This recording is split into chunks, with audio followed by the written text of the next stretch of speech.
Hi, everyone. You're listening to Live with Necee, and I am your host, Opal Bailey. And I have with me Amaya from Project Response. Good morning, Amaya. Good morning, Opal. How are you? I'm doing very well. How are you? I'm doing great. Thank you for coming on my show. And I want to just jump right into, can you please explain what is Project Response? Project Response is a medical case management organization. We use Ryan White funds to provide case management and other services for people with HIV and AIDS. And how do someone get in contact, or how can they come into this program with you? Can you explain what the process is? Absolutely. We have an initial intake process. Well, first and foremost, we are located at 745 South Apollo Boulevard in Melbourne, Florida. The zip code is 32901.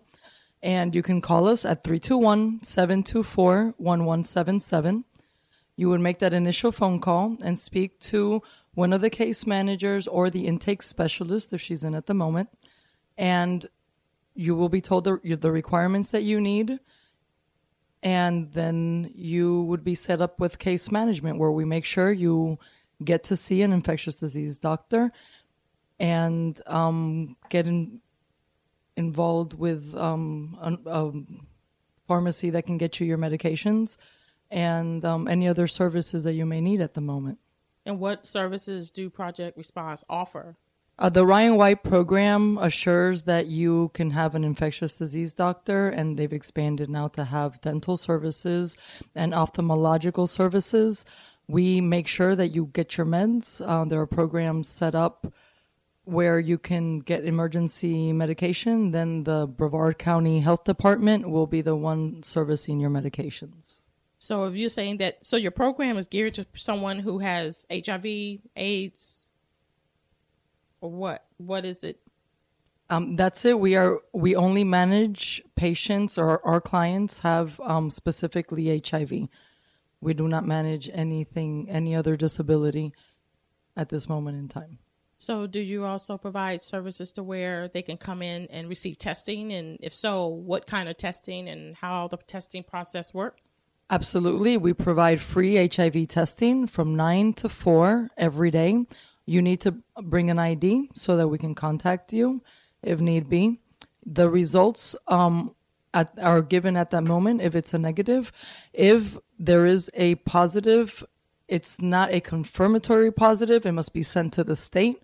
It takes about 2 weeks to get those results back. If you test positive with the second test, then it's pretty much a confirmatory result, in which case we can start case management. So when you say start case management, what is the process of case management? You are assigned a medical case manager at our office. We currently have 4. We just brought on the 4th person. And we pretty much help you manage your care. And we make sure that you have a doctor. We make sure that you're compliant with your care. We try to make it as easy as possible for you to live with this diagnosis and to see that it is no longer what society thinks it is. It is something that you can deal with. It's something you can live with. It is no longer a death sentence. But the most important thing is that you are able to manage your care, that you have support, from someone. If you don't have it from your family, we find a community help for you, churches, and that's what we're there for. We're there as your social worker to make sure that you are compliant with your care, and if you have any questions or concerns, you can always come to us. So if a person has been diagnosed with HIV or AIDS, so I assume that they are two different things? Yes. AIDS is once your CD4 count falls below 200, or you have one of 26 opportunistic infections. That they can vary. There's a list of them. So yes, you would be determined by your doctor to have surpassed that you don't just have HIV. Nowadays, with the medications, and they're coming up with new medications every day, there's less side effects. They're easier to manage. It's just one pill. Back in the day, it used to be 3, 4, or 5. And it's easier to be compliant with meds. Okay, so if a person has HIV does that mean that they have AIDS, or does AIDS occur over time for not being treated when you first Yes. get, okay. If you HIV is the virus itself. It's human immunodeficiency virus, and the process of that disease, AIDS, is acquired immune deficiency syndrome, and it is what happens once HIV has taken over and consumed the body. At this point in time, with meds, as previously stated, one does not need to be in those dire situations as we saw people in the 80s and the 90s. Sometimes if you're not aware of the disease, which is why testing is so important, and they're beginning to want to mandate that in doctors' offices as part of regular testing, because we don't have as much education about the virus as there used to be, and people are still, becoming infected. If they don't know, if it's something that doesn't even cross their mind, they don't get tested. And then sometimes they don't discover that they're ill until they're very, very ill and hospitalized. We want to avoid that. Once you do get ill, if you get on meds and you take care of yourself, within a few months, you will see that revert, and you will see that you can become a healthy individual again. So the stigma of once you have AIDS, you just die, that stigma is no longer... It's absolutely not the case anymore. And from what I understand, once you have reached the AIDS diagnosis, you really can't go back. And I wonder sometimes if that's going to change, because there are many people who no longer have an AIDS diagnosis after they get back on meds, or they find a different med. Sometimes the meds are not compatible. They're given, there's genetic testing is done more often now of the virus. We're beginning to see some resistance. If you have HIV-1 versus HIV-2, it's different as well. So once the resistance is determined and the right medication is given, and you are under the control of your doctor, you can go back and revert to being completely healthy with no AIDS symptoms at all. Your CD4 count can go back up, and your viral load, which is the goal, should be undetectable.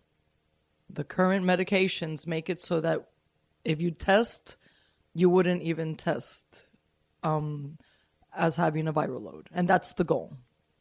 And so without having a viral load, that means that what your CD4 count is normal as a regular person, or? It should be, it should go higher to the point where it can defend the body. So as far as there are normal labs, mm-hmm. and the CD4 count can fall within those normal labs as someone who does not have HIV. Yes. So how can you encourage someone to come into your office to get tested, or what do you do for someone who they know they have it, but they're afraid to come out and admit it or say anything? I think that's one of the biggest issues we see in our society nowadays. People who think that they possibly could have it and don't want to admit it, don't want to accept it, don't want to be tested. But it does all fall back on the stigma that there was in the 90s of HIV being a virus that affects certain groups of people. And that's not the case in any way, shape, or form. It's not a virus that's going to kill you anymore as long as you take care of yourself. So I think that the biggest thing that we need to do is exactly what's being done right now, is to educate people, is to let people understand that there's free testing out there. It takes 5 minutes to take the test, another 15 to get your results. And it's better to know and be able to take care of yourself than to not know. And number one, spread the disease. And number two, possibly get very, very ill.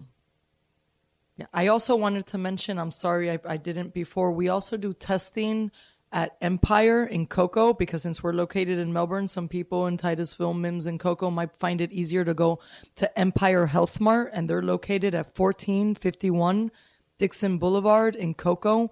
Their phone number is 321-549-5005, and they provide us a room at their pharmacy to do testing on Wednesdays from 11 to 3, and it is also free. So I encourage anyone in North Brevard to feel free and go to this pharmacy who has so kindly given us a spot for us to test. And is it safe to say that with the medication, do they have to go? I mean, of course, they have a physician and they have their own doctors and stuff. Mm-hmm. Do they go into a regular pharmacy like we normally, like a regular person do? Or do they provide, how do they receive their medication? Is it mailed? Is it? If you are getting it through the health department, you have to go pick it up monthly at the health department in Vieira, and they provide that service. That's if you don't have insurance. This is a government-funded program for patients with HIV because the medications can run from $1,000 to $3,000 a month. That's really good to know. That is taken care of. Mm-hmm. That we don't have to worry about. Oh, I don't have insurance, so I'm not going to get checked, or I'm not going to go and get the help. Right. Absolutely. If you do not have insurance, it should not be a hindrance for you being tested or thinking that you're going to go bankrupt because of this particular virus.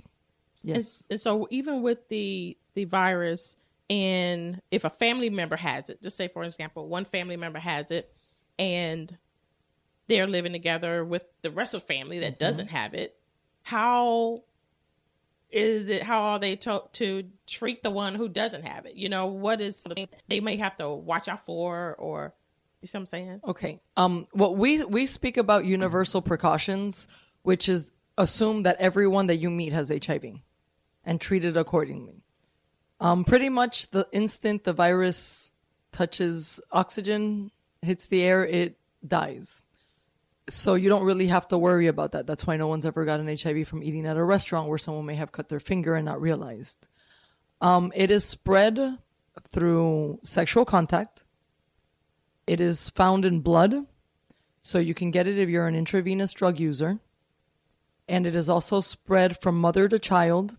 It can be in utero, which fortunately the medications have reduced transmission. I think it's like 2 to 0.02%. Very few cases of children born with HIV nowadays, and most of them are to mothers who refuse to get the test while they were pregnant. It can also be transmitted through the birth process, which is why if you're not, unless you're undetectable, doctors will recommend you have a C-section, and it can also be passed on through breast milk. Therefore, if you are HIV positive, it is recommended that you do not breastfeed. So that's pretty much it. Sexual contact, IV drug use, and mother to child. So the theory of you can catch it through IV, far as in the hospital, or blood transfusions. That was the case before they tested all blood transfusions and all hemophiliac products in the 80s and 90s. That is not the case anymore. It's safe to get a blood transfusion for both HIV and Hep C, for that matter, I should say, because that's important as well. So how would a person know if they should be tested?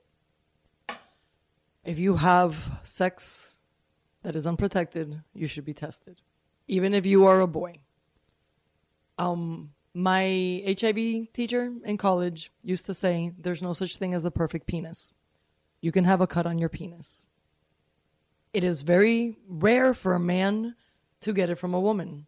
It is not impossible. So if you have unprotected sex, and you're not in a monogamous relationship, you should be tested. And we offer free testing. So I think everyone should test themselves every 6 months. But I'm from the 90s. I'm from that era where I thought everyone should. And I still think, yeah. And STDs are prevalent anyways. And if you have had an STD before, it's possible that you're engaging in behavior that make you more prone to get HIV as well. So, if you get tested, So even say, for instance, one person had received the test for HIV. You mentioned that it's another test that needs to be followed through that. Yes. So what if he just had one test? Is it automatically the second one should be done? Or if they... with the type of